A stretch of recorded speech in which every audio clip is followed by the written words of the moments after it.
Good morning. आज अपना topic रहेगा बहुपूर्णता का वर्गीकरण। इस चैप्टर का ये लास्ट टॉपिक है। तो कल जो मैंने क्वेश्चन किया था कि कम समय में अधिक प्लांट कौन सी विधि द्वारा विकसित किए जाते हैं, तो उसका आंसर क्या है? सूक्ष्म प्रवर्धन। और सभी बच्चों को कमेंट करने हैं, अच्छी तरह ध्यान से पढ़ना है। कोई प्रॉब्लम हो तो आप पूछ सकते हो।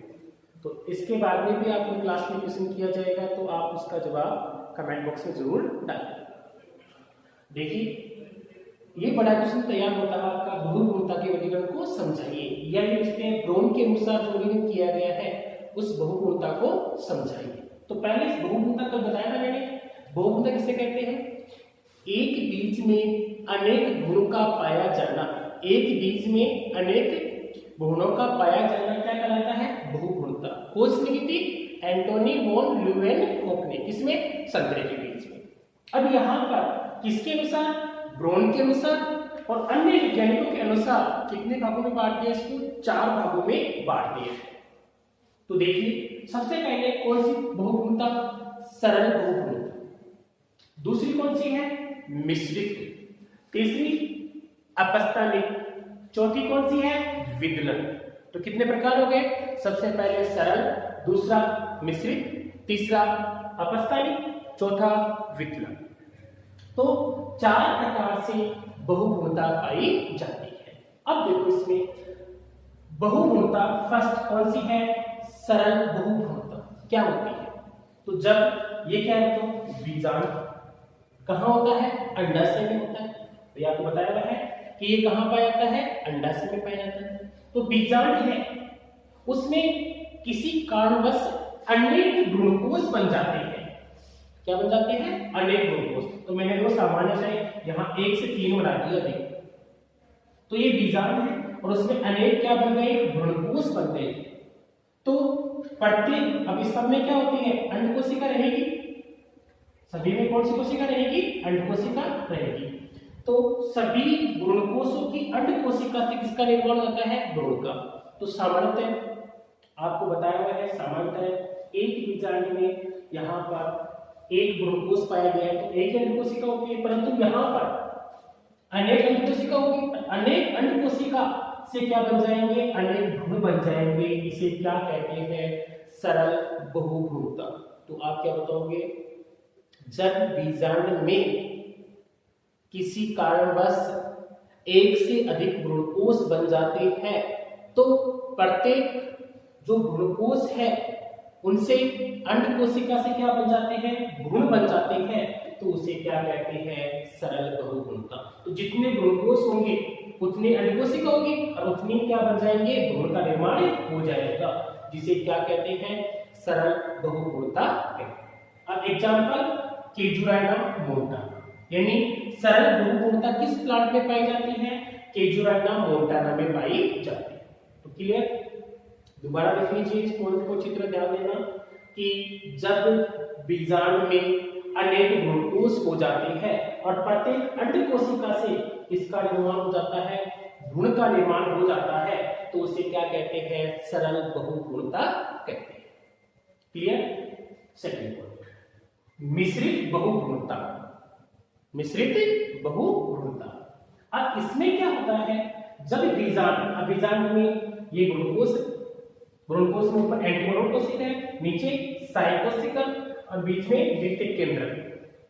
तो जो बीजाणु है उसके भ्रूणकोश में जो साइकोशिका है, चाहे वो निषेचित हो या अनिषेचित हो, उससे किसका निर्माण हो जाए?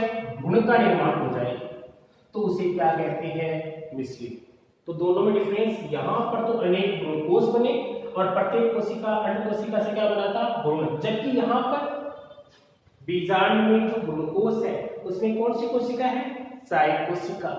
ये निषेचित भी हो सकती है और अनिषेचित, इसका मतलब एंड भी हो सकती है और 2 एंड भी हो सकती है। तो बीजाणु की जो भ्रूणकोश है उसकी निषेचित व अनिषेचित साइकोशिका से भ्रूण का निर्माण होता है या अनेक भ्रूण का निर्माण होता है, तो उसे क्या कहते हैं? मिश्रित बहुभ्रूणता कहते हैं।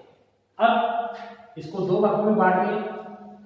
निश्चित सहायक कोशिका से किसका निर्माण होता है, अनेक गुण का निर्माण हो जाएगा।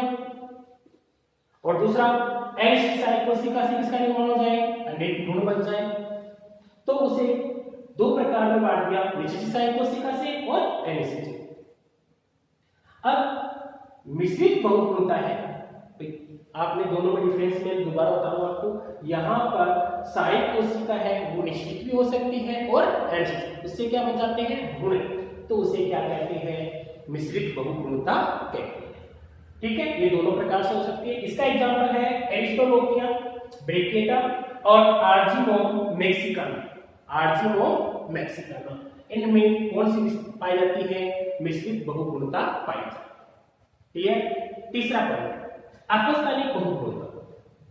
अपस्थानिक बहुगुणता देखिए ये क्या है, बीजांड है। बीजांड बाहर क्या है, अध्यावरण, और ये बीजांड काय। तो बीजांड काय और अध्यावरण क्या होते हैं, द्विगुणित, 2n होते हैं। ठीक है, तो यदि बीजांड काय और अध्यावरण से किसका निर्माण हो जाए, गुण का निर्माण हो जाए, किसका निर्माण हो जाए, गुण का, तो उसे क्या कहते हैं, अपस्थानिक बहुगुणता कहते हैं। बड़ी बात आपको कैसे लिखनी है, जब बीजांड काय या अध्यावरण से गुण का निर्माण हो जाता है तो उसे क्या कहते हैं, अपस्थानिक बहुगुणता। और इस प्रकार से बने हुए गुण को क्या कहते हैं, अपस्थानिक गुण कहते हैं।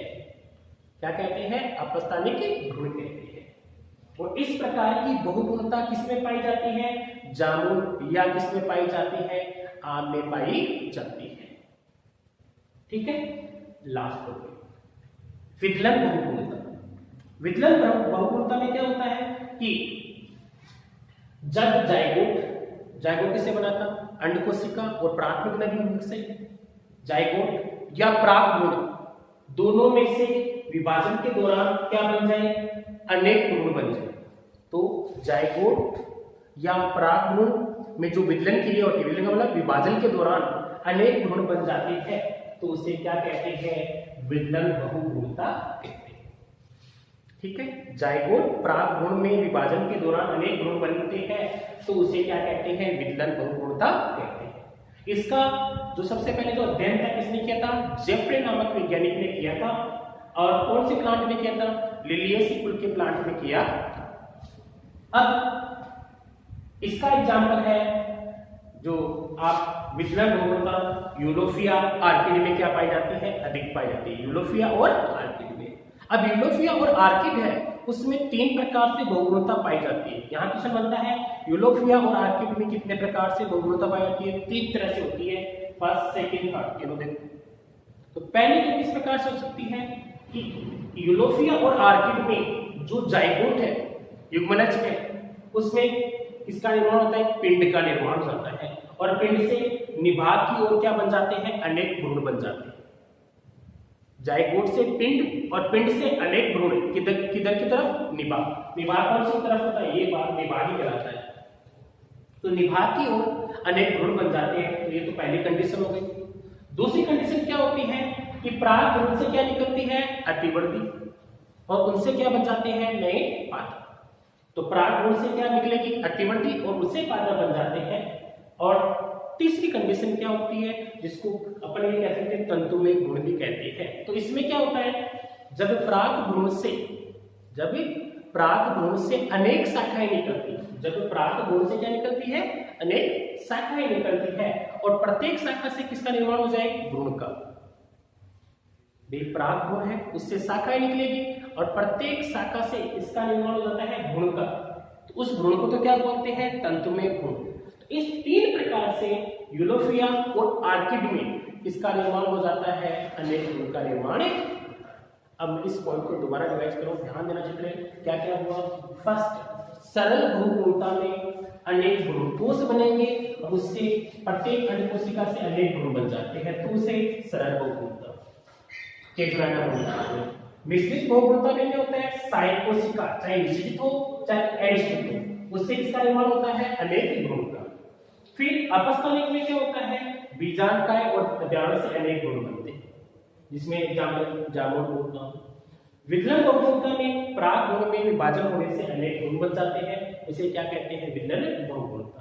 आर्किड और यूरोपियन में 3 प्रकार से होते हैं। युग्मनज पिंड के रूप में होकर अनेक भ्रूण बनाता है। प्राग भ्रूण में अतिमध्य से भ्रूण बनते हैं। तीसरी कंडीशन है अनेक शाखाएं निकलती है, प्रत्येक शाखा से क्या निकलते हैं, भ्रूण बन जाते हैं, जिसे क्या कहते हैं, तंतुमय भ्रूण कहते हैं। ठीक है। हाँ, अब इसी से रिलेटेड है बहुभ्रूणता का क्या महत्व है। तो बहुभ्रूणता का पादप प्रजनन, आनुवंशिक की जेनेटिक्स और कोशिका विभाजन में इसका क्या है, अधिक महत्व है। साथ में बीजांड से जो भी प्लांट बनेंगे वो किसे समान होंगे, मात्र पादप के क्या होंगे, समान होंगे। फिर रोगाणुमुक्त प्लांट तैयार किए जाएंगे, अगुणित पादपों का निर्माण किया जाएगा और कृत्रिम बीजों का भी निर्माण किया जाएगा। तो आपसे पूछे बहुभ्रूणता का क्या महत्व है, तो आपको ये 5 पॉइंट बताना। भाई बीजांड से जो निर्मित होगा वो मात्र पादप के समान होगा, रोगाणुमुक्त प्लांट प्राप्त किए जा सकते हैं, अगुणित पादप बनाए जा सकते हैं और कृत्रिम बीजों का क्या आता है, निर्माण। अब आज के टॉपिक से अपना जो क्वेश्चन होगा वो है आवर्त बीजी पादप या उस आवर्त बीजी पादप का नाम लिखिए जिसमें अनेक भ्रूणकोश का विकास होता है और बहुभ्रूणता पाई जाती है।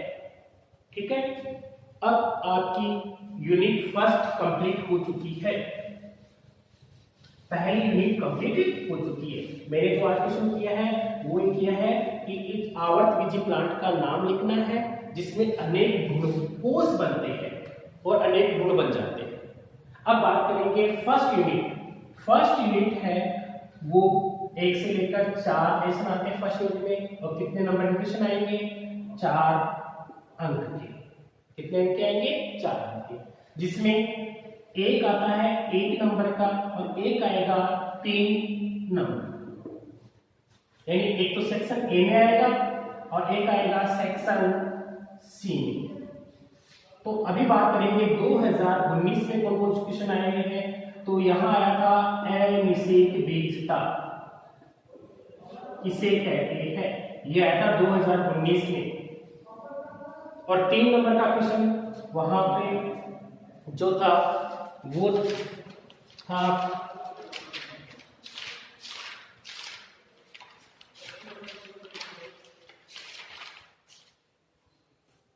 प्रतीक बीजांड की संरचना, प्रतीक बीजांड की संरचना को समझाना, ये 3 नंबर का है। जबकि अब की बार जो 2020 में जो क्वेश्चन आया है वो आया है पहला 1 नंबर का, उसके 4 भागों के नाम, और 3 नंबर का जो क्वेश्चन आया है वो आया है कोशिकीय भ्रूणकोश, कोशिकीय भ्रूणकोश की संरचना, कोशिकीय भ्रूणकोश की संरचना। जब आपके नोट्स कंप्लीट हो जाएंगे तो आप जरूरी लेना कि 2 क्वेश्चन 2019 में ये 2 आए थे और 2020 में 2 क्वेश्चन ये आए थे। ठीक है। अब फर्स्ट यूनिट आपकी कंप्लीट हो चुकी है, टेस्ट आपको बताया हुआ है, उसकी अच्छी तरह तैयारी करना। सभी को जो भी क्वेश्चन पूछा गया है उसके कमेंट का आंसर आपको, या जो भी क्वेश्चन दिया है उसको कमेंट में डालकर आपको बताना है। Thank you.